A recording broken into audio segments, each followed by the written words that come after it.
Well, hi everybody. I hope you're enjoying the rally and having a great time in Dallas. And you know, this is a very special opportunity, and especially for me because I'm sat here, as you can see, with two of probably the two most influential men that have been in my life thus far, and I know they've affected you a lot. And of course, he needs no introduction.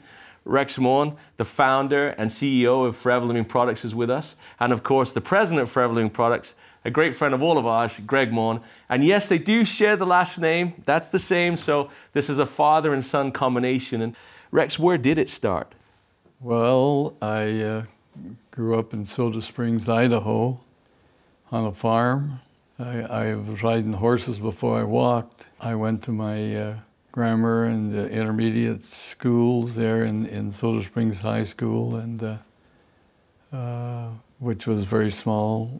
29 of us graduated together. I was called on a church mission to the Samoan Islands.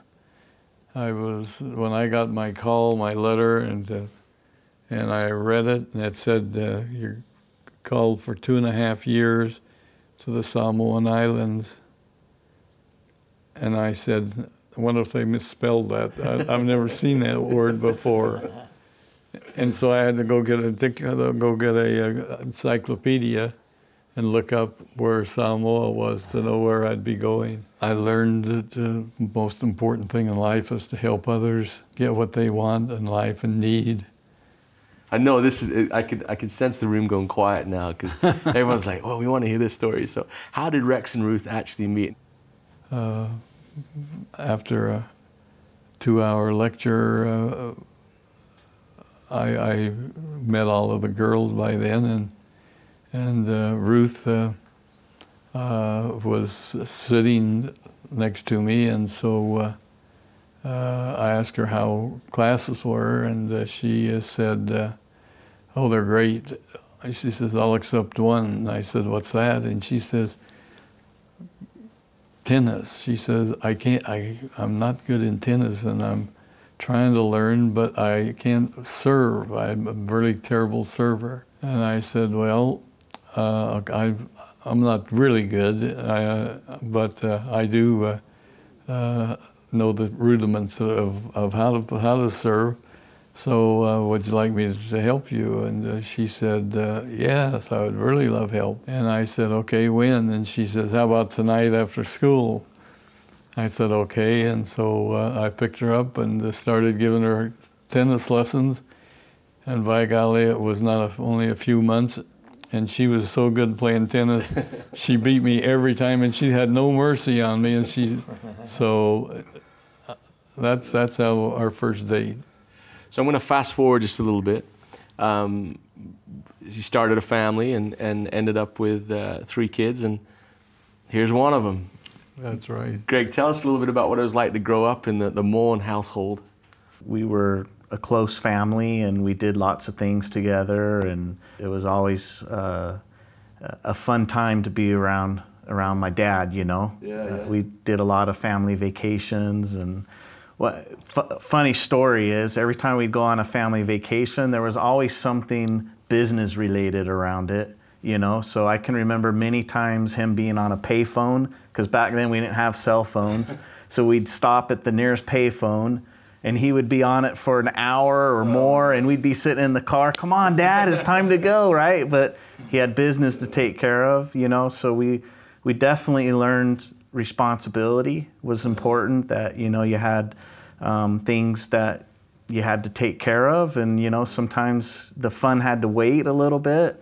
I liked multi-level because there was an opportunity to help as many people as you could have time to talk to, and if you could train them and teach them and help them get the business started, they could usually always make more money than they were making whatever they were doing at the present time. And so I started looking at the marketing plans of these other companies and said, gee, you know, these are great, and the people that's there are doing good, but I think if they did tweak some of these things and did them differently, that we'd be able to get more people involved and be able to help more people make a better living. And so I started working on the marketing plan. I would have to say that, you know, Rex has always been a man of not just words, but action. And so when he says, you know, this product's great, he knows that because he's taken it himself, he's used it himself, and he's experienced it himself. And that was we always had Forever products everywhere. It was always, you know, we are products of the products. Right. And I think that was really important, especially in the beginning, because that feeling came off genuinely. Well, I just throw in here that the big thing that happened was a very heavy frost hit all of the United States and even Mexico, and and all of the aloe vera froze, and I left Christmas Day to go to South Texas, where at that time we was getting most of our aloe from there, and I went down, and the aloe vera leaves, you could pull them off the plant, and they were frozen, and you could use them for a baseball bat. They were so frozen in that. And so, of course, it was everything clear to Central America. And there you are, stood in this field in South Texas, and realization that there is no supply. How did that make you feel? Scary, because, you know, we didn't know where we were going to get aloe from. Without aloe, we couldn't make the products. And so we'd go down the tubes, so would all of the distributors would be the FBOs, would all go down, and so it was really scary. And so for the next several months I spent out in the Caribbean, and where it's warm and it didn't freeze, and there was little splotches of aloe. And so we would negotiate with the people that had them, and for a while, just all we'd do is we'd buy, and most of the places that had aloe would only have maybe 1 acre, or if somebody had 5 acres of aloe, it was a miracle. And we purchased them for them, and then shipped them to Dallas to be used for our product. Ever since then, I've made sure that we have plenty of aloe fields with lots of aloe in them, so that we never have another scare like that. I think he underscores the importance of, you know, most people, I would say, would have gone there and looked at that and would have given up. They would have said, well, that's it. Well, I can't fight Mother Nature, you know, she ruined me, and that it is what it is, that's it. But, you know, to have the courage, to have the belief in what he was doing, and to be able to go out and find the solution. And, you know, it didn't come right away. It took many months, as you heard him say, of traveling, of looking, of searching, of talking. But that kind of belief and commitment that he had was something he wasn't going to stop until he found it. Yeah. And really, that event could have been the worst thing that ever happened to Forever, but Rex turned it into being one of the best things that ever happened in Forever. Because of that, we are now the largest grower of aloe vera in the world. We have the largest plantation. We have it in an area in the world where it never freezes, so we don't have to worry about having that problem again. And we have an endless supply now, and to be able to supply to the world of people who are consuming our products. So I grew up with this. It's part of my life, you know.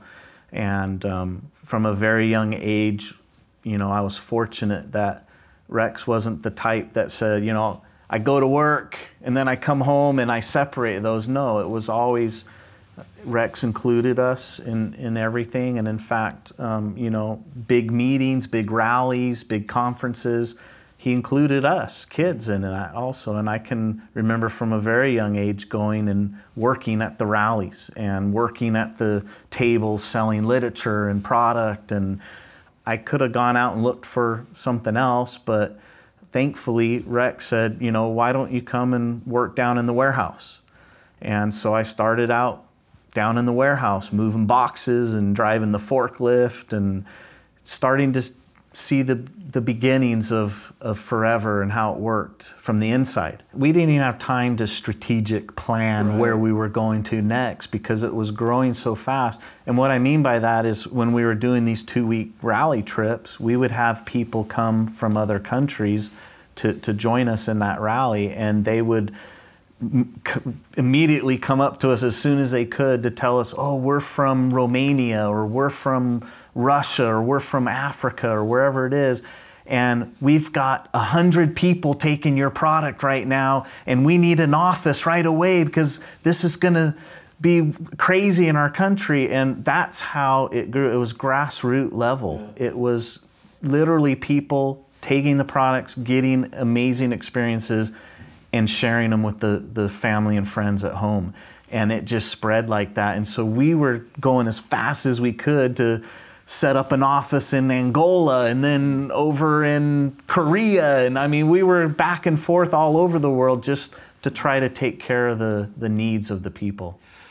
Greg, how would you sum up the last 40 years of Forever? I would say we're just getting started. Good start. It's a good start. It's a good start. You know, like Rex said, we've learned a lot through good experiences and bad experiences, just like life, you know. There's so much we can achieve. As an FBO, it's so exciting because you have experience of a 40-year-old company backed behind you, yet the potential to grow is incredible. We'll continue to have the quality product, the best product possible, and you have our commitment to that. And we want to have opportunities for everybody to be able to be healthier and to be wealthier and to be happier with their families and the opportunities they have through Forever. I feel a sense of responsibility as I close this because I need to probably speak on behalf of the millions of people who will be watching this and to thank you both for your vision, for your tenacity, for your courage, for your love, for what you've built. On behalf of me and all of the people that are watching this live today in Dallas and those that will watch it further on is thank you. Thank you, Rex, for all that you've done. We're thrilled with the past 40 and we can't wait for the next 40. Greg, we appreciate you and we love you both very much.